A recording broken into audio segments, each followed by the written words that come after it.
Hello అందరికీ. అందరూ ఎలా ఉన్నారండి? నేనైతే చాలా బాగున్నాను. మీరు కూడా బాగుండాలని కోరుకుంటున్నాను. చూడండి మా చిన్నోడైతే వీడియో సైడ్ చూడట్లేదు. ఏడుస్తున్నాడు. వీడియో అయితే అలాగా తీశాను కొంచెం. Welcome to my channel Rashmita Kolluri vlogs. ఈరోజు వ్లాగ్ వచ్చేసి నేను మార్నింగ్ వ్లాగ్ చేస్తున్నాను. మార్నింగ్ వ్లాగ్లో నేను చేసుకునే పనులు చూపిస్తూ ఇంకా నేను బ్యాక్గ్రౌండ్లోనైతే కొన్ని విషయాల గురించి మాట్లాడాలనుకుంటున్నాను. ఆ విషయాలనేటివి నేనైతే మీతో షేర్ చేసుకుంటాను. నార్మల్గా ప్రతి యూట్యూబర్కి ఎదురయ్యే ప్రశ్న ఏంటంటే, మీకు శాలరీ ఎంత వస్తుంది, నెలకు ఎన్ని మనీ వస్తున్నాయి, ఎంత సంపాదిస్తున్నారు, ఛానల్ స్టార్ట్ చేశారు కదా, నెలకు ఒక 10-20 వేలు వస్తున్నాయి కావచ్చు అనేసి చాలామంది అనుకుంటారు.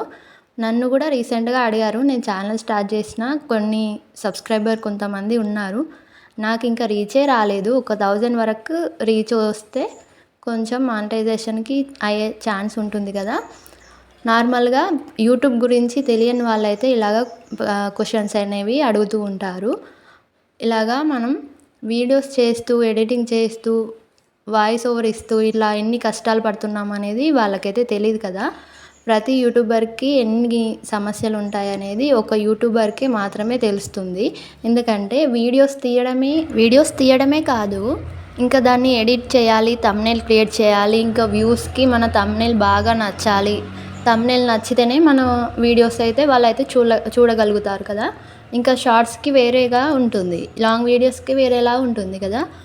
అలాగా మనం వీడియోస్ ఎడిటింగ్ చేసుకోవడం, థంబ్నెయిల్స్ ఇవ్వడం, ఇట్లాంటి ఎడిటింగ్ ప్రాసెస్ అనేది చాలా ఉంటుంది. ఒక 2-3 అవర్స్ కూర్చొని మనం చేస్తే కనుక ఎడిటింగ్ అయితే కంప్లీట్ అవుతుంది. ఇంకా వాయిస్ ఓవర్ ఇవ్వాలంటే మన బ్యాక్గ్రౌండ్లో ఏం నాయిస్ లేకుండా అంత ప్రశాంతంగా ఉన్న వాతావరణంలో మనమైతే వాయిస్ ఓవర్ అయితే ఇచ్చుకోవాలి. కొంతమంది దగ్గర మైక్ ఉంటుంది, కొంతమంది దగ్గర మైక్ ఉండదు కాబట్టి మనం బ్యాక్గ్రౌండ్లో ఏం సౌండ్ లేకుండా చూసుకోవాలి. అట్లా చూసుకున్న తర్వాత మనమైతే వీడియోస్ అయితే ఆడియో వాయిస్ ఓవర్ అయితే ఇవ్వచ్చు. మనం ఛానల్ స్టార్ట్ చేసిన వెంటనే మనకు మనీ వస్తాయంటే రావు. మనీ ఎప్పుడు వస్తాయి అనేది కూడా మనకు తెలియదు కదా. మళ్ళీ ఇందులో ఫిక్స్డ్ శాలరీ అంటూ ఏమీ ఉండదు. మనకు ఒకరోజు వ్యూస్ ఎక్కువ రావచ్చు, ఒకరోజు వ్యూస్ తక్కువ రావచ్చు. ఇట్లాంటి విషయాలు చాలా ఉంటాయి. అది ఒక యూట్యూబర్కి మాత్రమే అర్థమవుతుంది. నార్మల్గా వీడియోస్ చూస్తూ యూట్యూబ్లో స్క్రోలింగ్ చేస్తూ ఉండే వాళ్ళకి ఇట్లాంటి విషయాలు అయితే అర్థం కావు. యూట్యూబ్ ఛానల్ రన్ చేసే వాళ్ళకి మాత్రమే ఇట్లాంటి విషయాలు అనేవి అర్థమవుతాయి. మా డాడీ కూడా రీసెంట్గా అడిగారు. నేనైతే చాలా నవ్వుకున్నాను. ఇందులో మనీ వస్తున్నాయా, నీకు ఇంత కష్టపడుతున్నావు, ఇన్ని వీడియోస్ చేస్తున్నావు, అవసరమా అనేసి అన్నాడు మా డాడీ కూడా.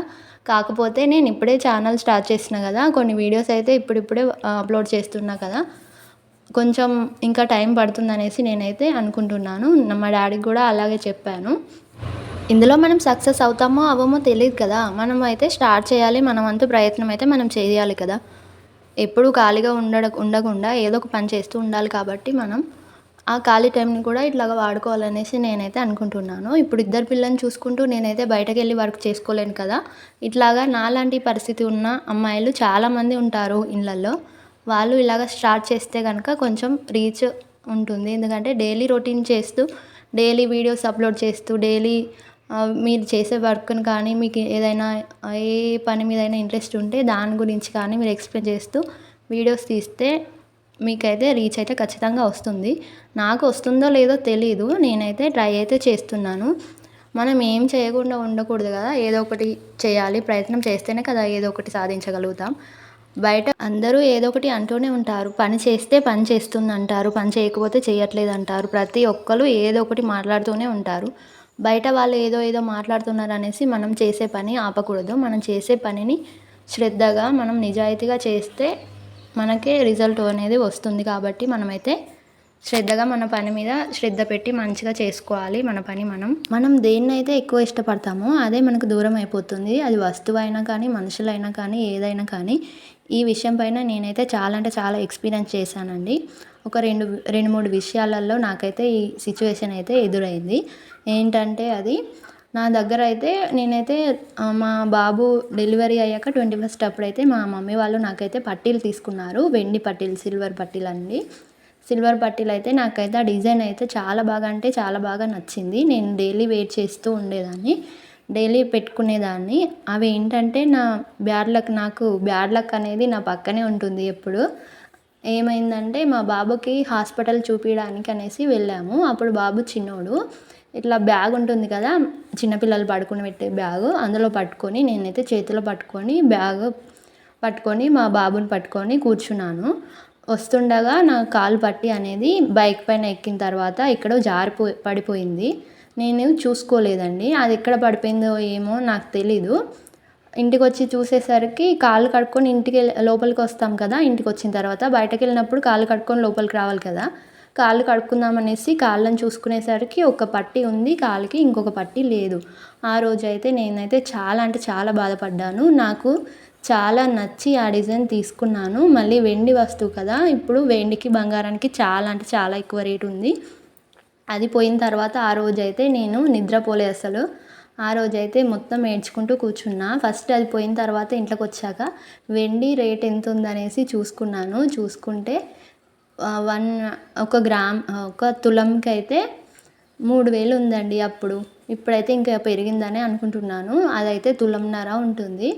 3000 అంటే మళ్ళీ తులంన్నర అంటే ఒక 1500, 4500 మనీ అయితే నేనైతే వేస్ట్ చేసుకున్నా అనేసి చాలా అంటే చాలా బాధ అనిపించింది. నేను ఈ విషయం మా మమ్మీ డాడీతో చెప్తే నన్నైతే తిట్టిర్రు. అది నువ్వు జాగ్రత్త చేసుకోలేదు, టైట్గా కొండి పెట్టుకోలేదు, అందుకే ఊడిపోయి ఇక్కడ పడిపోయింది అనేసి నన్నైతే తిట్టారు. ఏం చేస్తాంలేండి, మనకు బాకీ లేదనుకోవాలి. కొన్ని విషయాలలో అలాగే అవుతుంది.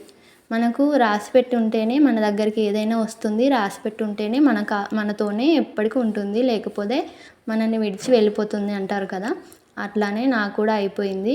నా వస్తువు కూడా పోయింది అలాగే. ఇలాంటి విషయాలు కొంతమంది నమ్మరు, కాకపోతే ఇందులో నిజం కూడా ఉంటుందండి. మనకు రాసిపెట్టి ఉంటే మనది అని మనకు రాసిపెట్టి ఉంటే మన దగ్గరికి ఎంత దూరంలో ఉన్నా కూడా వస్తుంది. అది మనిషి అయినా వస్తువైనా ఏదైనా కూడా. మనకు రాసిపెట్టి లేకపోయినప్పుడు అది మనం ఎంత తనలాడినా ఎన్ని ప్రయత్నాలు చేసినా మన దగ్గరికి అయితే రాదు. మన దగ్గరకు వచ్చినా కూడా ఎక్కువ కాలం మనతో ఉండదు. మనమైతే యూట్యూబ్ ఛానల్ స్టార్ట్ చేసిన వెంటనే మనకైతే మనీ అయితే రావండి.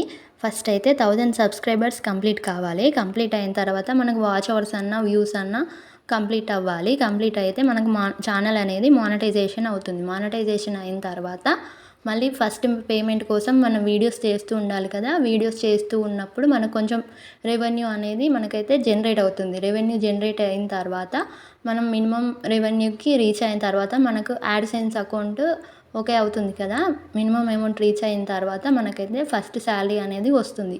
అది ఛానల్ స్టార్ట్ చేసిన 1 ఇయర్కి రావచ్చు, 2 ఇయర్స్కి రావచ్చు, 3 ఇయర్స్కి రావచ్చు, ఎప్పుడైనా రావచ్చు. మన ఛానల్లో వ్యూస్ బట్టి, మన ఛానల్ సబ్స్క్రైబ్ చేసుకున్న వాళ్ళని బట్టి మన వ్యూస్ అయితే పెరుగుతాయి. కాబట్టి మన వ్యూస్ని బట్టే మనకు మన ఛానల్లో మనీ అనేది వస్తాయి. ఈ విషయం అయితే గుర్తుపెట్టుకోండి. ఇందులో ఇంత పెద్ద ప్రాసెస్ అనేది ఉంటుంది. యూట్యూబ్ ఛానల్ స్టార్ట్ చేసిన వెంటనే మనీ అయితే వచ్చేసి మన అకౌంట్లో అయితే పడవు.